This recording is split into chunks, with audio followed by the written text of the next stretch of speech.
Hello, my friends, and welcome back to the Senior Rulebook. I'm Helen Carter, and before we get into today's video, I want you to do something for me. Drop a comment right now and tell me two things. Tell me what city and state you're watching from, and tell me what time it is right where you are. I read every single one of these, and I love seeing just how spread out this community really is, from one coast all the way to the other. So go ahead, type that in. And let's get started. Because what I'm about to share with you today could save you a real headache, and possibly hundreds of dollars, the next time you get behind the wheel. Now, before I go any further, if you are new here, please hit that subscribe button and tap the bell so you don't miss what's coming next. We post new videos covering the rules, the changes, and the things nobody else is explaining clearly for drivers our age. And I promise you, this channel is built to keep you informed, not to scare you. So let's get into today's topic. Two major enforcement changes are now live in the eastern part of the country. And if you drive through Delaware or Pennsylvania, even just passing through on a road trip this summer, you need to know about both of them. And even if you live nowhere near either state, stay with me. Because the way these laws were written and the way they're being enforced tells us a lot about where traffic enforcement is heading across the entire country. I think you'll find this useful no matter what state you call home. Let's start in Delaware, on Interstate 95, in a stretch of road called the Churchman's Marsh Work Zone. This is on the northbound side of I-95, and it's part of a bridge rehabilitation project that the Delaware Department of Transportation expects to keep active until sometime in the middle of 2027. So this isn't a temporary thing that's going to disappear in a few weeks. This is a multi-year project, and the enforcement that comes with it is here to stay for quite a while. Here's what happened. Back on May 2nd of this year, the Delaware Department of Transportation, often called DelDOT, and the Delaware State Police announced that they had installed a speed camera in that work zone. For the first 21 days, the camera only issued warnings. No fines, no penalties, just a notice in the mail letting drivers know they'd been caught speeding and that the rules were about to change. That warning period ended on May 23rd of this year. As of that date, the camera began issuing real, payable fines to anyone caught going 11 miles per hour or more over the posted work zone speed limit of 55. Now let me explain exactly how the fine works, because I think the math here is important. If you're caught going at least 11 over, meaning 66 miles per hour or faster in that 55 zone, you receive a base fine of $20. On top of that, you're charged an additional $1 for every single mile per hour you were over the posted 55 limit, not just over the 11 mile per hour threshold. So if you were caught going 66 miles per hour, that's 11 miles per hour over 55, your fine works out to $20 plus $11, which is $31. Then you add court costs and other fees on top of that, and DelDOT has said the total comes out to about $118 for that example. And remember, that's the lower end.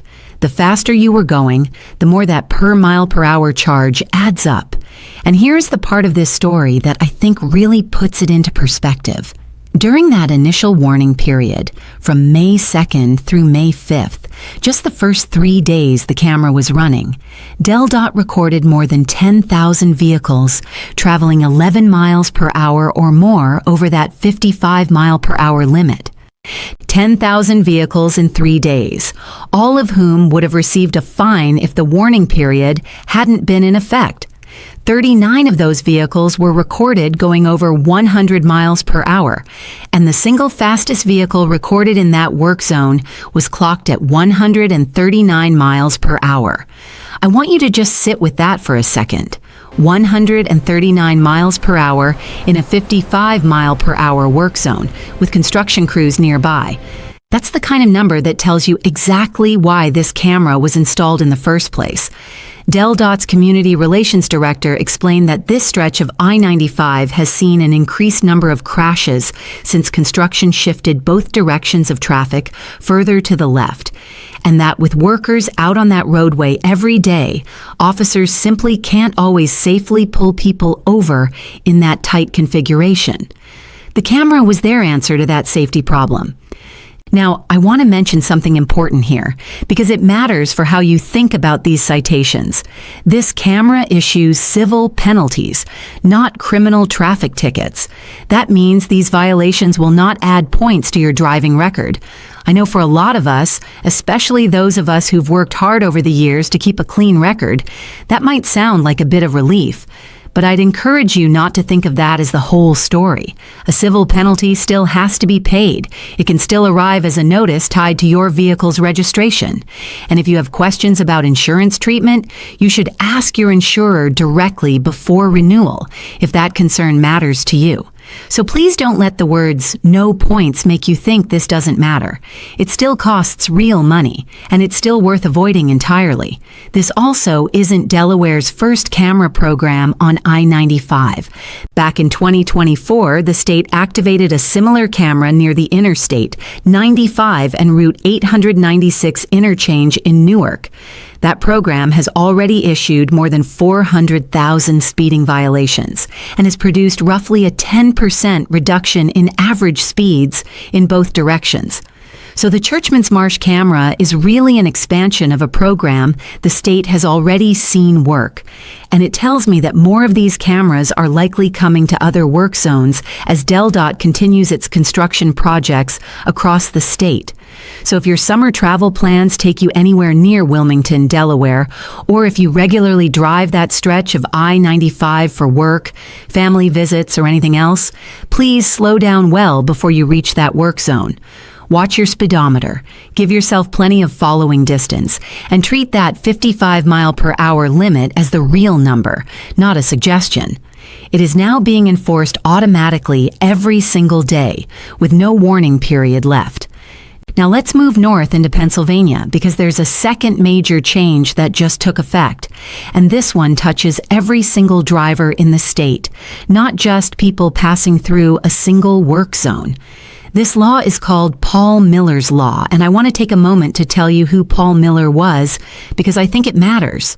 Paul Miller Jr. was 21 years old from the Scranton area in Monroe County when he was killed back in 2010. A distracted commercial truck driver reached for a phone, crossed the center median on Route 33, and struck Paul's vehicle head-on. His mother, Eileen Miller, made a promise to her son that day, and she spent more than a decade after that working with state lawmakers to get a real hands-free law passed in Pennsylvania. That law was signed by Governor Josh Shapiro and officially became known as Paul Miller's Law. The law itself first went into effect back in 2025, but for the first full year, police were only authorized to issue written warnings. That warning period ended on June 4th of this year, and beginning June 5th, 2026, just a few weeks ago, real fines began being issued across the entire state of Pennsylvania. Here's exactly what the law covers. It is now illegal to hold or use what's called an interactive mobile device while driving in Pennsylvania. That includes handheld cell phones, smartphones, tablets, and similar devices, and it covers far more than just texting. It includes calls, emailing, browsing the internet, taking photos or videos, and using social media, all of it. If the device is being held in your hand while you're driving. And here is the detail that I think catches the most people off guard, including a lot of us who've been driving for 40 or 50 years and think we already know the distracted driving rules. This law applies even when your car isn't moving. If you are stopped at a red light, sitting in traffic, or paused at a stop sign, and you pick up your phone to check a text or glance at a notification, that is still a violation under Paul Miller's Law. The law defines driving to include any time your vehicle is temporarily stopped because of traffic, a traffic signal, or a stop sign. So that habit a lot of us have, where we wait until we're stopped at a light to quickly check a message, that habit is now against the law in Pennsylvania. The other important piece is that this is what's called a primary offense. That means a police officer doesn't need any other reason to pull you over. They don't need to see you swerving or speeding or doing anything else wrong. If they simply observe you holding a phone while driving, that alone is enough for them to initiate a traffic stop. As for the penalty, starting June 5th, a conviction under Paul Miller's law carries a $50 fine, plus court costs and other fees. Now, $50 might not sound like much on its own, but court costs and mandatory fees can vary by county and raise that total higher overall on top of that base fine, which means the real out-of-pocket cost for most drivers ends up somewhere between $125 and $200 for a single citation. For most non-commercial drivers, this violation does not add points to your license. But I want to be honest with you here. Just like with the Delaware camera, that doesn't mean it has no effect on your finances. Some insurers may review a handheld device citation differently. So if you are concerned, ask your insurer how non-point violations are treated before your policy renewal date or before changing coverage later on. So again, no points doesn't mean no consequences. There are a few exceptions built into the law that I think are worth knowing. You're still allowed to use hands-free technology, things like Bluetooth or a built-in vehicle system that lets you talk without holding the phone. You can make emergency calls to 911 or other emergency services if needed. And if you've safely pulled your vehicle off the road and parked in a location where it can remain safely stationary, you're allowed to use your phone at that point, because at that moment, you're no longer considered to be driving under the law. I think this law is a meaningful shift, and honestly, I think it's a good one, even though I know fines are never fun to talk about. Pennsylvania's own transportation officials have pointed out that distraction takes your brain a surprising amount of time to fully re-engage with the road after even a quick glance at your phone. And during that window, a lot can happen on a busy highway. So while I always want to keep you informed about fines and enforcement, I also want to gently encourage all of us, myself included, to just put the phone down, mount it if you need GPS, and keep both hands and your full attention on the road. So here's where that leaves us today. If you're driving through Delaware, especially through that Churchman's Marsh work zone on I-95, the warning period is over, the camera is live, and it is actively recording and fining drivers who go 11 miles per hour or more over that 55 limit.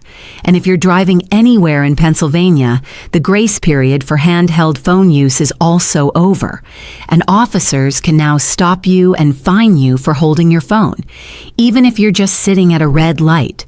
2 different states, 2 different kinds of enforcement, but both telling us the same thing.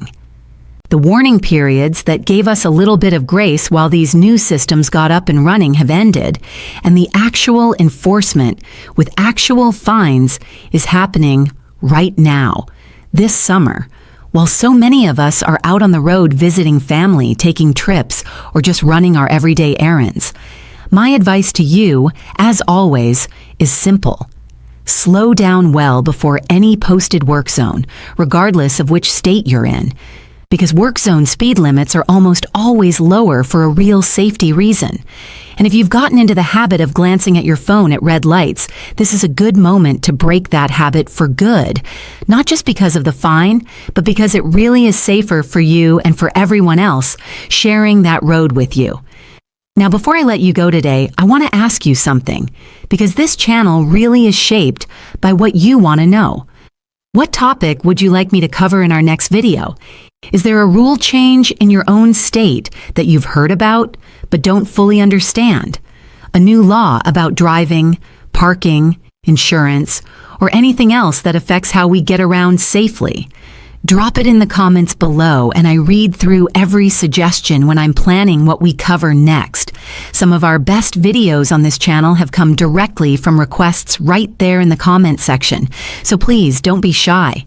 And one more time, if you found this video helpful, I would be so grateful if you'd tap that like button. And if you haven't subscribed yet, please consider joining our community here at the Senior Rulebook. We post new videos regularly, and the bell notification makes sure you never miss one. Share this video with anyone in your life who drives through Delaware or Pennsylvania this summer. A friend, a neighbor, a family member. Because a little bit of information now really can save them a real headache and a real fine down the road. Thank you so much for spending this time with me today. Stay safe out there, keep both hands on the wheel and your eyes on the road, and I will see you in the next video.